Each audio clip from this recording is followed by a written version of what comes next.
How's it going tonight? So, I wanted to reach out to you. I've just been up and up and up for weeks at night, thinking, and I'm up again tonight, thinking about how to improve my race car. It's all I think about, all I dream about. And in working in my mind through that weekend, up against Porsches and other types of vehicles, even Miatas, through the training, and seeing how well they can get around those corners so fast. It is my mission in life, outside of my family, to figure out how I can be faster with this race car.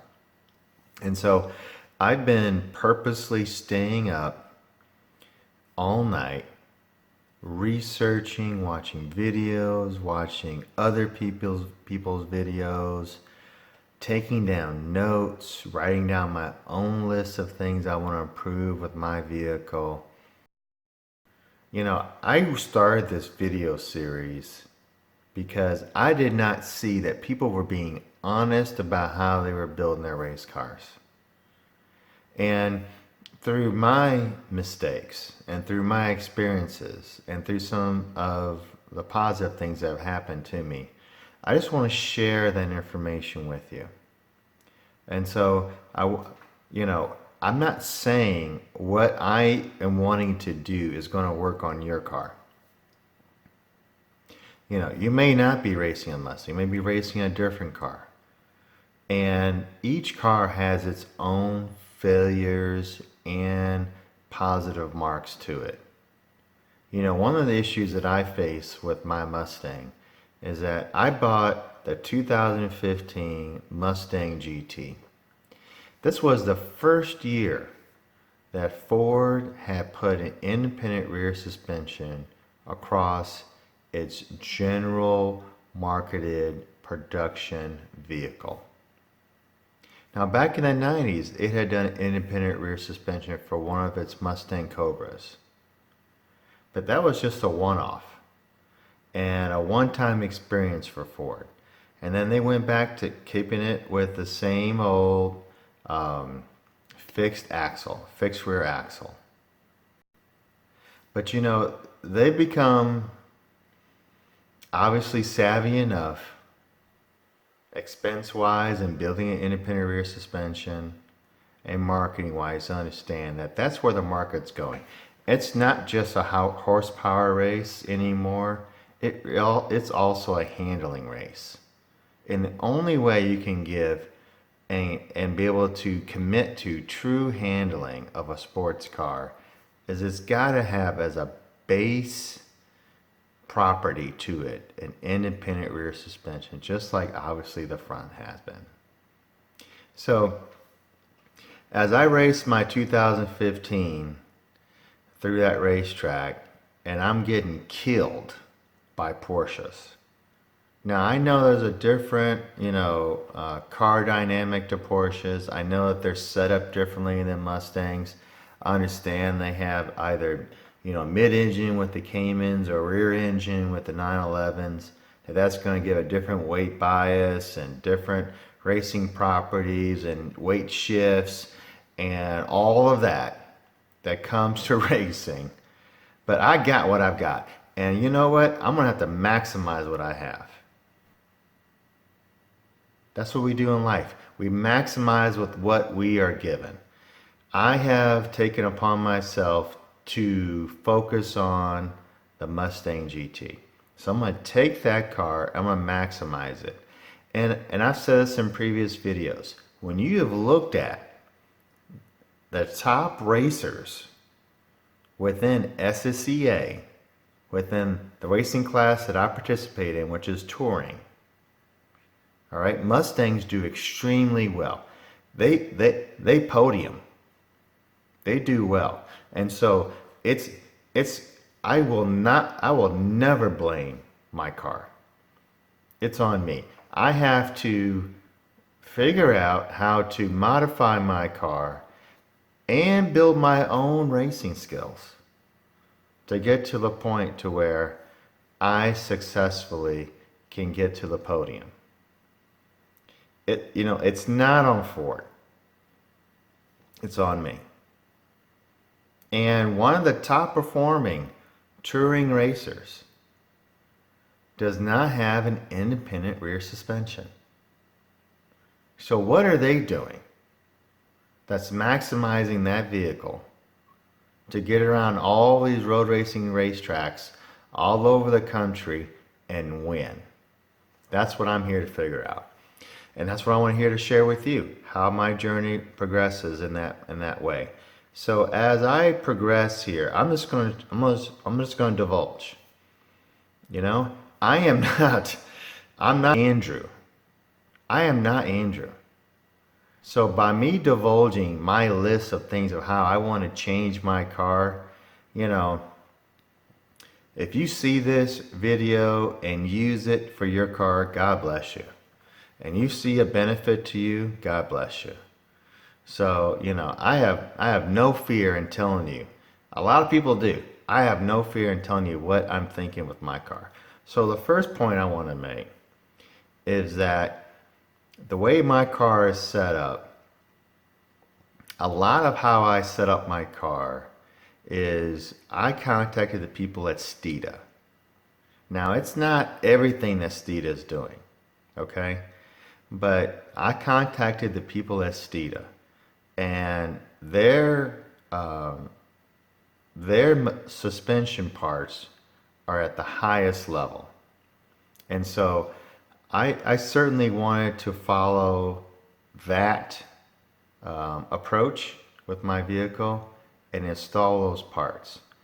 And the plus to it is that the way Steeda's parts are put together is that you can formulate however you want the car to be balanced. So it doesn't force you to be Steeda's way. But at a high performance level, it allows those configurations to be changed however way you see it fit for your vehicle and for your racing style. The first thing that I notice with my vehicle is that I have some understeer issues. Now, I'm not saying that they're terrible. They're the worst.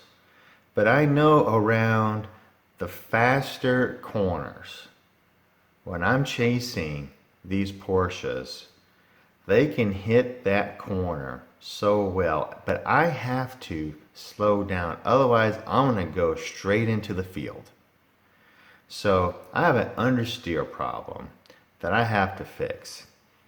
And in fixing that understeer problem, there's a lot of things you can do to fix understeer for your race car.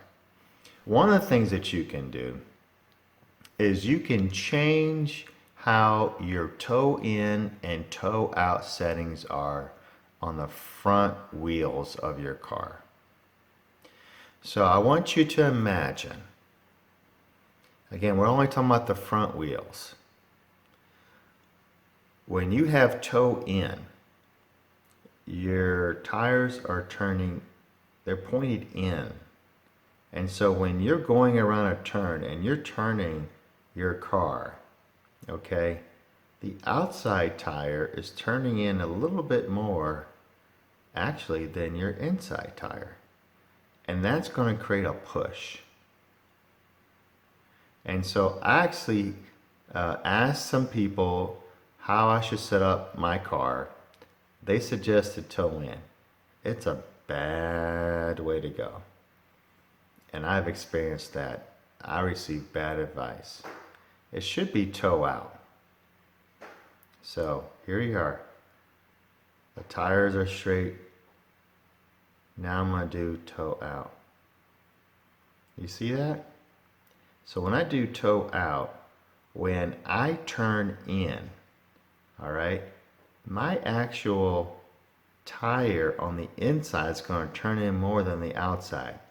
And that's good. You know why? Because the circumference distance that I have to travel with the inside tire is tighter than the outside tire.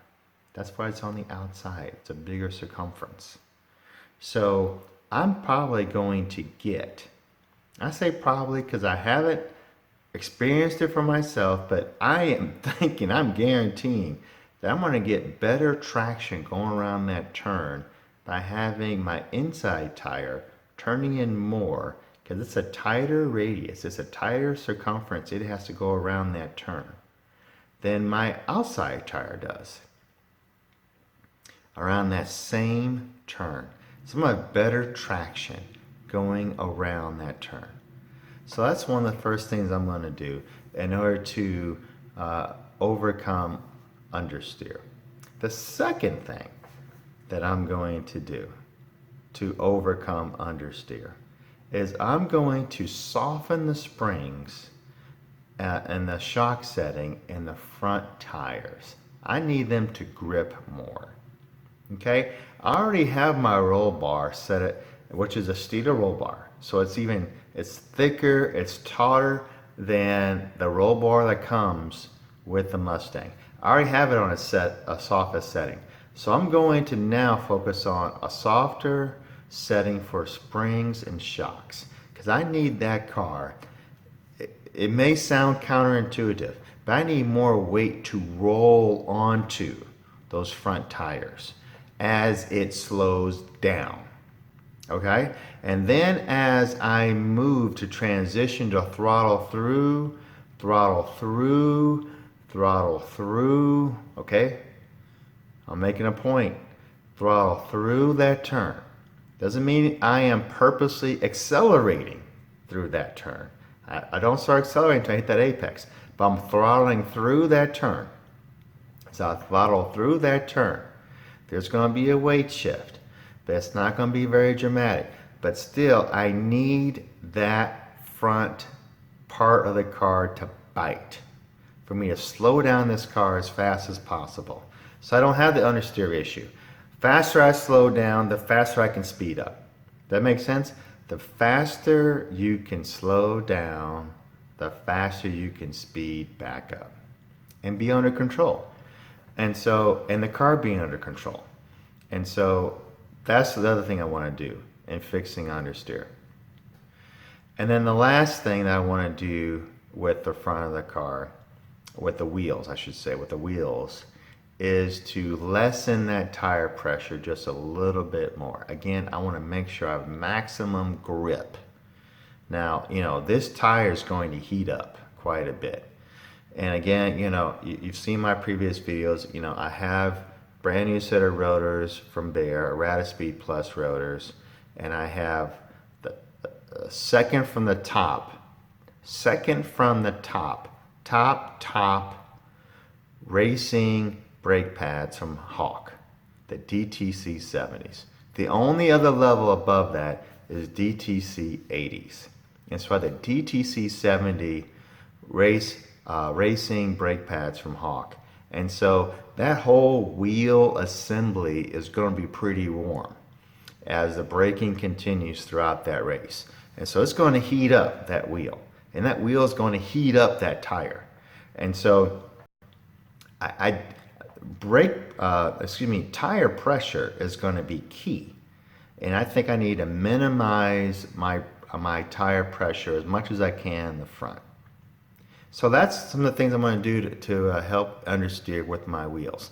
The last thing, though, that I also think is going to help me with braking, which will help me with understeer, is that I'm going to put a front spoiler, a true front spoiler on the front of the car. And so I have a spoiler on the car already. But when I match that with a front splitter, then it becomes a real hard spoiler. What it does is it literally, with that front splitter, is going to split that air better than it ever has before. And it's going to split that air and push the air up over the top of the car. The more air you have over the top of the car, the more downforce you have, the more aero you have, the more that car stays to the ground, helps with braking and even acceleration. And so I plan on investing in those items. And so as I think about other things I plan on doing to the car, they're all going to contribute to my overall goal of being able to get through these corners as fast as possible. Some of the other things I'm going to do with the car is as I soften the springs and soften the shocks and so forth in the front of the car, I'm also going to lower the ride height of the car. I have up to 3 inches of ride height clearance within Touring 1. And so I'm, quite a few inches above that. And so I can lower this car down, get it closer to the ground, help push that air over the top of the car, right? And I can also help with ensuring that I have no lift on the rear of the car. By lowering the ride height of that car, I think I'm going to help myself with some times quite well. The other thing I want to share with you that I've also have seen and read quite a bit about is, again, maximizing your corner. And I want to read these 3 lines to you to kind of make you think about how you're going to get faster through these corners. This isn't going to be my approach, without question. So if it's a low speed corner and you're having issues, it's a mechanical problem. If it's a mid speed corner issue, then it's a mechanical / aero problem. And if it's a high speed corner issue, then it's an aero problem. Does that make sense? I hope it does. I want you to think about that. I want you to think about that. I have certainly thought about that. And I want you to be up at night. I want you to be just like me. Be up at night, dreaming about your race car, figuring out how you're going to get it, how you're going to build it, how you're going to race it, and how you're going to make it better. I tell you, this is the best time of my life. I hope it's the best time for your life. Please hit the subscribe button. Please keep watching the videos. Please like the videos if you do like them, and please share your comments. I really appreciate all of you. And one more thing. I know a lot of you would rather just see the car and rather just see it go up and down the road or racetrack. But you have to spend time thinking. You have to spend time calculating. You have to spend time researching. You spend more time separate from the car. Take it from me. You spend more time separate from the car, focused on the car, than you do actually working on the car and actually driving the car. You have to be thinking. And the only way you can do it is to do it within yourself or with friends. But you have to be thinking. And you're going to see this. I promise you.